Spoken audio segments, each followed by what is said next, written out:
Olá, meu nome é Leonardo Calimavana, matrícula 18108112 e eu quero falar com vocês sobre economia comportamental e, primeiramente, sobre os temas 1 e 2. Essa divisão do Daniel Kahneman, que vai dividir a nossa forma de tomar ações, nosso modo de pensar, em dois sistemas, muito baseado na velocidade e na espontaneidade com que a gente vai tomar essas ações.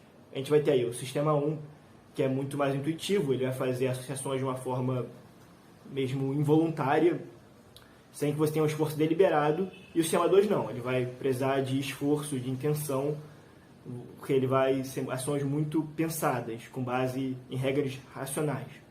Por isso, ele vai ser muito mais complexo. O sistema 1 ele vai ser predominante no nosso uso. O sistema 2 vai ficar por causa das ações mais pensadas, que exigem mais raciocínio, mais atenção. Só que você vai ter uma colaboração boa entre os sistemas, porque você vai ter impressões, associações geradas pelo sistema 1 que vão ser usadas pelo sistema 2. Uma parte delas, porque o sistema 2 vai filtrar aquelas que forem mais relevantes para ele, para tomar as decisões que ele precisa. Um exemplo, um barulho estranho, um barulho inesperado que você escuta. O seu sistema 1 ele vai gerar reações, associações a partir dele. Ele vai associar várias coisas.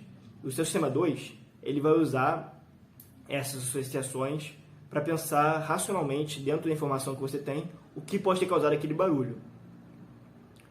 Então aí você vai ter um exemplo de uma associação gerada pelo sistema 1, ela sendo uma ferramenta importante para o sistema 2 pensar mais profundamente, dentro do contexto, o que de fato causou ele. Você vê a importância dessa divisão entre os sistemas 1 e 2, porque eles tratam de ações muito diferentes. Você não tem como se comparar uma ação pensada com uma involuntária, espontânea.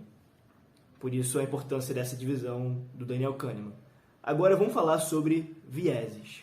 E aqui no caso 2. Vamos falar do viés do ator-observador.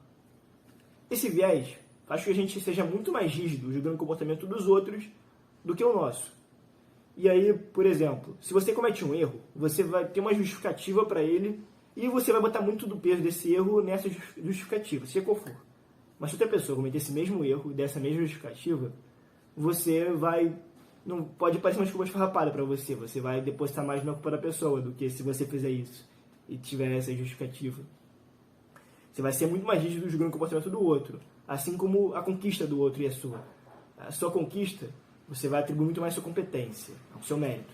A do outro, você pode olhar mais para outros fatores, ele como fator sorte. Por exemplo, num jogo que você disputa, se você ganha, você vai considerar muito a conquista como sua, como um mérito seu, sua competência. Mas se a pessoa ganha de você, não.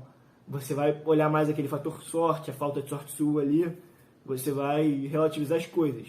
Você vai ser muito mais rígido julgando o outro do que você mesmo. Esse é um viés aí que a gente vê bem comum no nosso dia a dia, o do ator-observador. Outro viés interessante da gente falar é o efeito halo, no qual uma característica positiva de uma pessoa faz com que outras características também sejam vistas positivamente.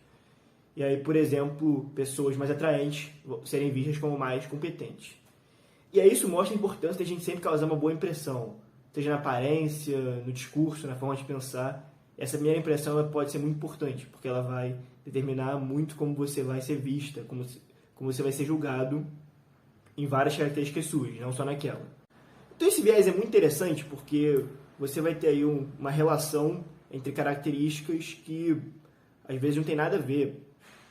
Então não é exatamente uma coisa muito racional. Por isso que a gente vai dizer que é um viés, a associação de uma característica com outras não relacionadas, com base nessa primeira impressão. Isso acontece muito também com artistas, que é um fenômeno muito do fanatismo isso, mas assim, que com base na obra dele, mesmo não sabendo nada sobre a pessoa dele, você vai criar uma simpatia pela pessoa. Você vai, às vezes, atrelar um artista que você gosta a uma boa pessoa. E aí, quando aparecem casos envolvendo atitudes que não são legais, você vai rolar uma decepção. Mas você vê que não tem uma coisa muito racional, porque você não tinha informação para achar que ele é uma boa pessoa. Você tinha obras que você gosta muito, que você admira muito, mas sobre a pessoa dele, às vezes você pode não saber nada, mas você vai ter uma boa pessoa e vai rolar esses casos.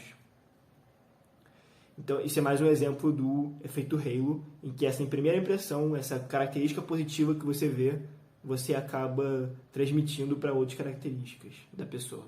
Então, por hoje a gente vai ficar por aqui. Essa foi a nossa aula de economia comportamental sobre vieses e sobre o sistema 1 e 2. Muito obrigado.